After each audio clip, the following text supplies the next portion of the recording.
اللهم إنا نسألك الهدى والتقى والعفاف والغنى. بسم الله الحمد لله والصلاة والسلام على نبينا Muhammad ve ala alihi ve sahbihi ecmaîn.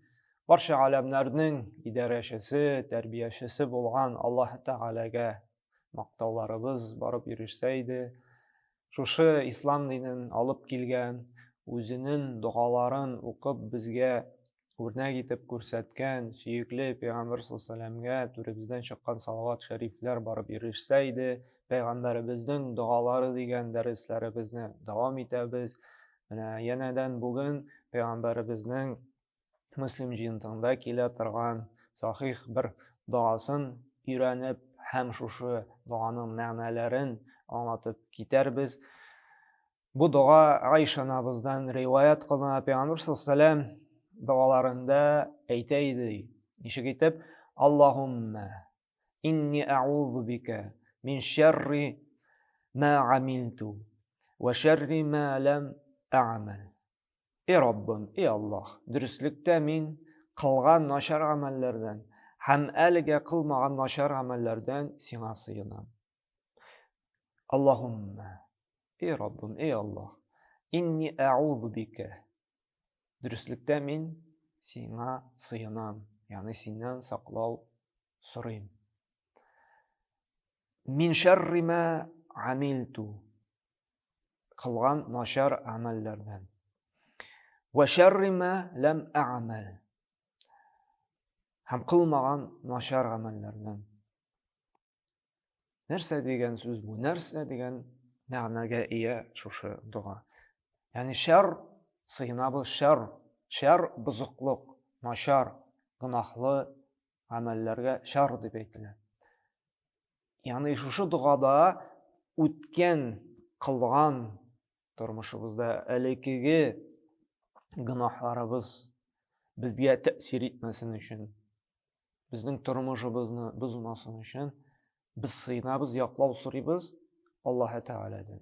Ham kelashakda da shu gunohlarni qilirga yozmasin, gunoh qiluvdan Alloh taolo bizni saqlasin deb Allohdan sığını so'raymiz.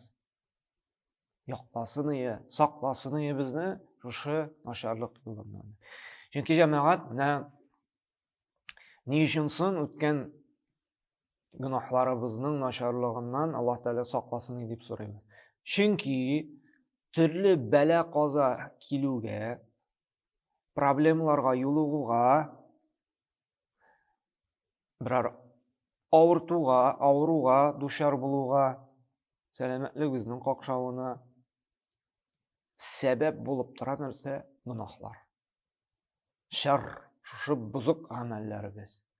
Mana dalil Allah subhanahu wa ta'ala Shura surasining 30-oyatida aytadi: "Va ma asabakum min musibatin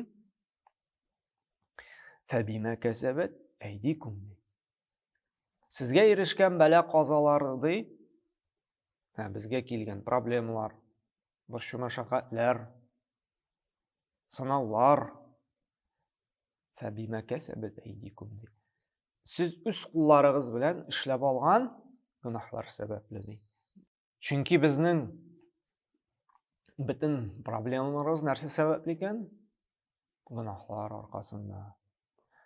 Mana shunda bizga Alloh taoladan yolvorishga so'ray kerak, shu gunohlarimiz orqasida bizga turli problemalar jibermasin. Ya'ni shu gunohlarimizning ta'siri osha bizga bala qazolar kelmasin deb Robbimizdan ishlarga kerak, yolvorishga kerak.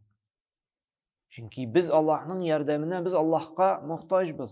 Alloh yordam etmaykan, har bir shu gunohlarimiz orqasida bizga turli problemalar uya boshlasa, biz sinashaqmiz. Shukran bu duoda da ey Robbim, ey Alloh, shu qilgan gunohlarimning buzuqligidan senga sığınam. Yoqlasang edi, ta'sir etmasin deb turmushima. Bugungi kunda da endi adam bolalar bir qatı sınala, shulaymi? Bir qatı sınala, finansiy yoqdan da, авариялар, авыртулар сәбәпле. Әмма төп сәбәбе үзебезнең бозык амәлләр. Шуңа күрә җәмәгать, менә Аллаһка ялварса, әз булса да без киметериек шушы сынауларыбызны. Чөнки без мохтаҗбыз Аллаһ Тәгаләгә. Без Аллаһның ярдәменнән башка бер секундта яши алмыйбыз. Чөнки секунд саен һавасы кирәк.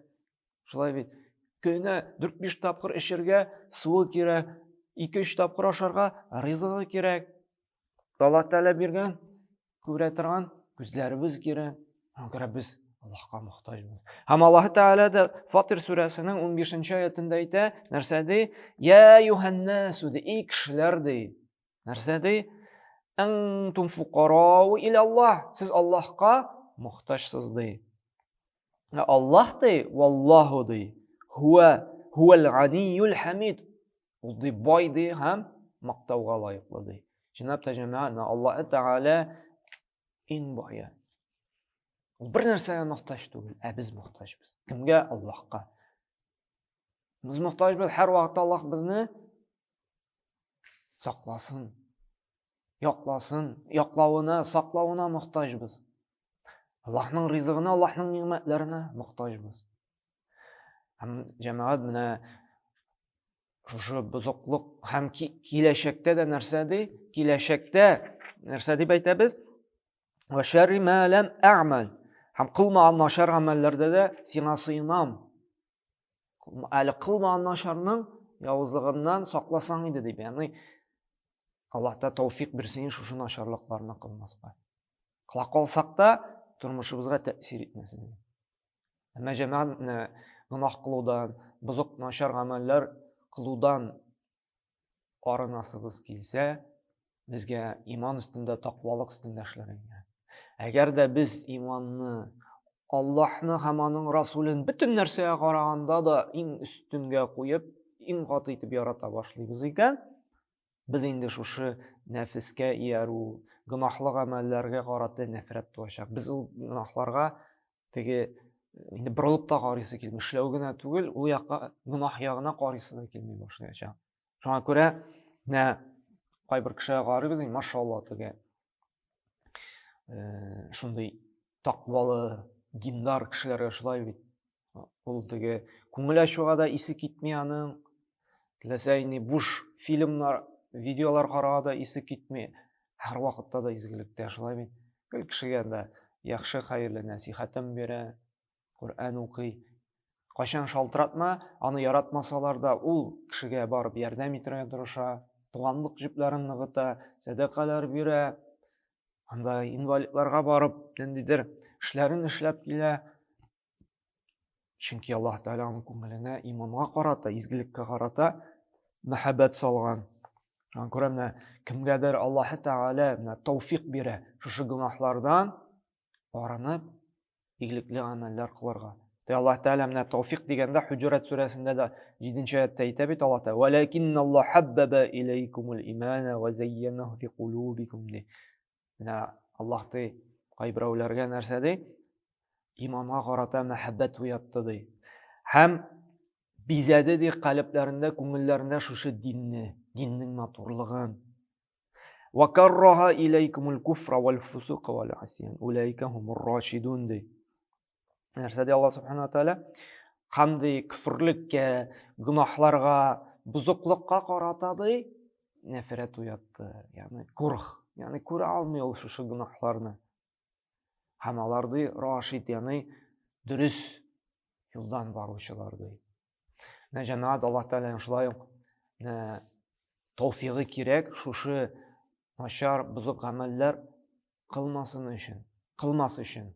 Киресенчә игелекле гамәлләр. Әгәр дә син тормышыңны менә үзеңдә сизәсең, гынаһ кылуны киметеп, игелекле, хәерле гамәлләр кыла башлыйсың икән, синең төрле сынаулар, имтиханнар кимиячәк. Гынаһ күбрәк кылган саен төрледән төрле менә кеше яза, хәзрәт ди, менә гынаһка баттым ди, төрле сынаудан сынау килә ди. Нишләргә икән ди? Ничек котылырга икән ди? Җәмәгать белергә кирәк. Гынаһ күбрәк кылган саен бәла каза күбрәк киләчәк.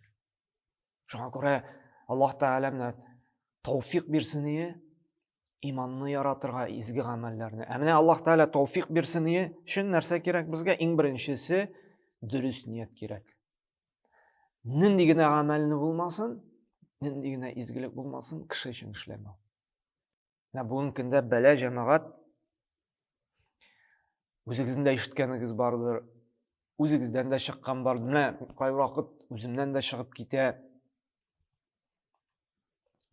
Әгәр дә без кешегә берәрнең яхшылык кылдык икән, ярдәм иттек, бер проблемасын чишдек. Һәм шул вакытта теге кешедән берәр нәрсә өмет итәбез икән, яры кирәге чыгыр, бер уңайлы вакытта ярдәм итер, үзе миңа берәр нәрсә эшләр әле, тегенең белән дусты бар, сөйләшеп куер әле дип, бу гамәлебез теге кеше өчен кылган булабыз. Ниятебез салих, ягъни дөрес түгел. Әгәр дә ул кешегә эшләдең һәм Аллаһның ризалыгын, Аллаһның әҗрен, Аллаһның җәннәтен өмет итеп эшләдең икән, һәм теге кеше белән бер нинди бәйләнеш, бер нәрсә дә көтмисең икән, бу гамәлең дөрес була. Аллаһ Тәгалә шул гынаһың, шушы изгелегең аша сиңа тауфик бирә.